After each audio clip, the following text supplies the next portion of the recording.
Sons of the Shoe is back. Be sure to like, follow, subscribe, whatever you want to call it, via the 92 to the Fan YouTube page, wherever you get your podcast, Apple, Spotify, you name it, you'll find us there. And we always appreciate those likes and those subscribers, and also the comments in YouTube. Even if it's hate bombing our podcast, Nick and I embrace it. We'll go back and forth with you. We'll have some fun. We get a lot of that from Michigan fans. Totally fine. We also get a lot of it from Michigan fans who don't understand what this final segment is, which is always reserved first thing out of the gate for our Michigan panic meter, which is not about Michigan panicking about Ohio State. It is about Ohio State and our level of panic about Michigan. And yes, they won a national championship. Yes, that is still stuck in my craw, and I'm not happy about it. But given everything that's transpired, the additions that they've made, the moves that have kind of happened down in Columbus, where they're just bringing in they're building this juggernaut team that is championship or bust mentality at this point. There's a lot of pressure that comes with that, but I feel really good as we hear more and more guys going to the NFL from that Michigan team, even potentially Jim Harbaugh. I feel good about where Ohio State is at. I'm not panicked. I'm not freaking out, and I'm going to stick with where I've been, which is in the light gray. Nick is in full-on dark gray, almost black. I'm in the light gray at the moment, and I think that's where I'm going to stay for at least a little bit of time here until I kind of get a better read on the Will Howard situation and what he's going to kind of look like with this team and in this offense. So we'll see how that plays out. But in the meantime, I'm staying in the light gray. Speaking of Michigan, by the way, and I mentioned it there a little bit as sort of a sidebar, but I do think, or it sounds like I should say, Jim Harbaugh had a second meeting with the LA Chargers, or is set to have a second meeting with the LA Chargers, and maybe things are progressing towards him actually going to the NFL. I saw a clip. I think it was the Pat McAfee show played the clip, but I know it was like him speaking at a pro-life, I don't know, conference or something. We don't need to get into all that, obviously. But Jim Harbaugh did a quick little interview with a guy on the side, and he mentioned the phrase "passing of the torch." And I know everyone was reading into what that meant. It sounded, though, like as he mentioned, like getting ready for next season. It sounded like it was like a passing of the torch from the guys that are leaving and going pro, like one class to the next type thing. Not so much a pass of the torch for him. But I'm always here for a little conspiracy. I'm always here for a little reading in between the lines and interpreting things to mean more than maybe what they are. So if you want to interpret that to mean that Jim Harbaugh is for sure gone and he's passing the torch on to Sherrone Moore, then I am willing to embrace that, especially because it helps Ohio State. You know what? I mentioned last episode, there's a couple things that I think would make me go full on into the gray on my Michigan panic meter. One of them is seeing Will Howard in the spring game. Another one would probably be Jim Harbaugh going to the NFL. If that happens, I might just be hanging out in the deep end with Nick Wilson. We'll be sharing the same end of the pool here. I could get there with that. So we'll see if that comes to fruition. We'll see if he actually does take an NFL job and if it actually transpires that way. But that's the latest on Jim Harbaugh's NFL pursuits. I want to sort of wrap the show with an interesting conversation, because one reaction everything that has gone on with Ohio State the last couple weeks since Michigan won the national championship, there's been sort of a mixed bag of reactions that I've kind of picked up on. I think mostly probably like 67% of people, 65 to 67% of people, or Ohio State fans, I should say, are absolutely ecstatically excited. They're like, finally, you're putting together this great team. You're doing the NIL stuff. You're embracing that. You're bringing in some of the best players and prospects in the country. This is what we were waiting for. Get this shit together. Get the train on the tracks, and let's go win. Let's go beat Michigan and win the national championship. I think the majority of the reaction is that. But there is another vocal, maybe minority of the fan base that seems to believe that no matter what Ryan Day does, it's all just negative, and they'll just spite him every step of the way. It doesn't matter what he does. And so they're viewing all this as, well, what took so long?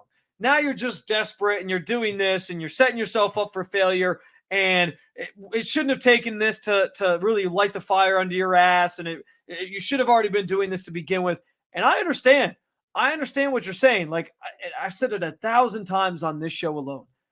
I'm okay going into next year not having full faith that Ryan Day should be the coach of this program long term. I am okay with that.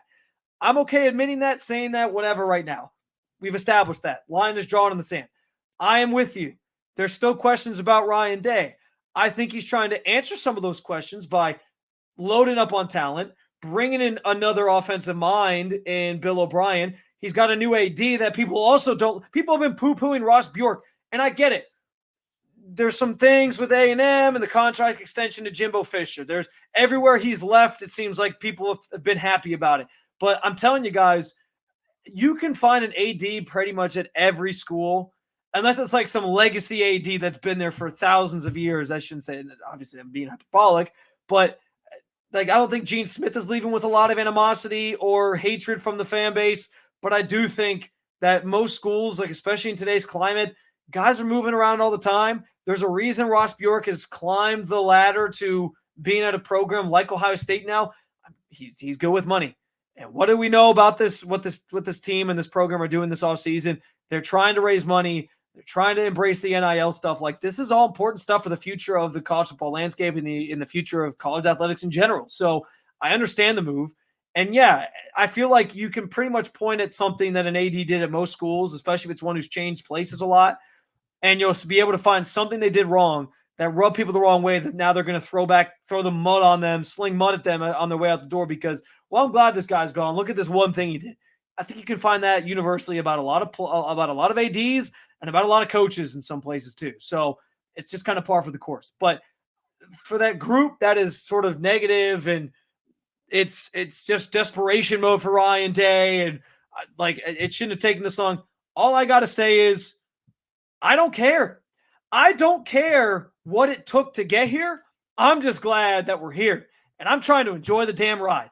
I'm not going to sit back and every single day that Ohio State brings in a new kid in the transfer portal that I think is going to have an impact on this team. Like, what am I supposed to be bummed out that Caleb Downs? Oh, well, if Nick Saban wouldn't have tried, he wouldn't be here. Like, you're looking for things to just punch a hole in every single thing that Ryan Day is doing that's actually a positive for the program just because you hate Ryan Day. I can't live like that. I can't think like that. I'm going to go in next season hoping that Ryan Day proves me wrong, hoping that he proves he can be the coach for this program moving forward and that he can win a national championship and that he can beat Michigan and that he is embracing some of the changing tides in college football and that he isn't this dud of an offensive coach that some of us think he is, and that he's not going to curl up in a ball in the fetal position and cry to his mommy when things get tight in a game and he's got to go for it on fourth down. I hope to God he proves me wrong. That's what I want, but I'm not going to go into the season like, well, he's only doing this because he's desperate. Guys, who cares? Who cares how we got here? We're talking about Caleb Downs, one of the top recruits in the nation from last year's class, coming to Ohio State. The number one quarterback recruit in this year's class, 2024 class, coming to Ohio State now, along with Aaron Nolan, who's also sticking around, it sounds like. And then there's more. The list goes on and on and on of the guys that they've now brought in. Quinshawn Judkins. They just keep adding talent everywhere, adding ideas and perspectives and coaches and minds. I'm not going to sit here and live in my fears and live in my hate for Ryan Day, which I don't even hate Ryan Day. I'm just questionable of his long-term status with the program. But again, he can prove a lot of people wrong based on how this next year goes. He's going to have to. He's got to beat Michigan, as we've established. And now that this roster is so stacked, he almost is putting more pressure on himself to deliver that ultimate end goal on top of the Michigan win, which is going to win a national championship. If he pulls both those things off, we're going to have to embrace the fact that Ryan Day did it. Like, I hope people are ready for that, because right now it just seems like people are ready to poo-poo everything he does at every turn. And I'm just not living in that world, man. I'm not. I'm fine questioning Ryan Day and having doubts, but this has been like the amount of news. I mean, Nick and I, every time we get ready for this show, seems like another big nugget drops of, oh, well, Ohio State got this guy, or Ohio State got that guy, or Ohio State brought a new offensive coordinator. And we've had so much stuff to talk about. It's been great for the show. It's been great to interact with you guys about it. And it's just been great in terms of the direction that the program's going. I understand maybe not everything works out the way that we think it is, but I refuse to live in a world where I don't get excited about this type of stuff. I'm thrilled. I love what they're doing. I hope it does all pan out. Yes, there's some added pressure for Ryan Day now because he's got such a stacked roster. If he comes up short this time, it's going to be squarely on him. And then we can have those conversations. He's likely going to be getting the boot if that happens. But for now, can't we just enjoy it no matter how we got here? And that's still understanding. Listen, I was very staunchly against the idea that a Michigan championship win was a good thing for Ohio State because, again, they took everything you had. You were that team. You were the team competing for national championships. Now they stole that identity from you. So I didn't like that. I didn't want to see it. Them getting to the championship should have been enough. Them winning it obviously put things over the top. But I think that Ohio State was planning on doing a lot of this stuff regardless because they saw what Michigan did and they now got to the championship. They got over that hump themselves. And now you need to punch back. So whatever it took to get here, I could have done without the Michigan winning it all. But whatever it took to get here, I'm not going to sit here and complain about it because my team, the Ohio State Buckeyes, look like they are ready to beat anybody in college football next year. And now they just got to show up and actually get it done. We'll see. But I'm very excited about spring ball. I'm very excited about next fall. And there's a lot that has to happen before that. But, I can't not be anything but excited. All right, that's going to do it for another episode of Sons of the Shoe. Be sure, once again, to follow, like, subscribe, all those good things, whether it be at the 92 Through the Fan YouTube page, where you can also comment, as I mentioned earlier, in the Odyssey app, Apple Podcasts, Spotify, wherever you get your podcasts. We appreciate your listenership. We appreciate your support. And we will be back later in the week with another episode. Hopefully Nick's voice, he mends it up and it's good to go. And we're off and running on Friday with a fresh episode with some fresh perspectives on all things Ohio State with the latest episode of Sons of the Shoe. Until next time, take care and go Bucks.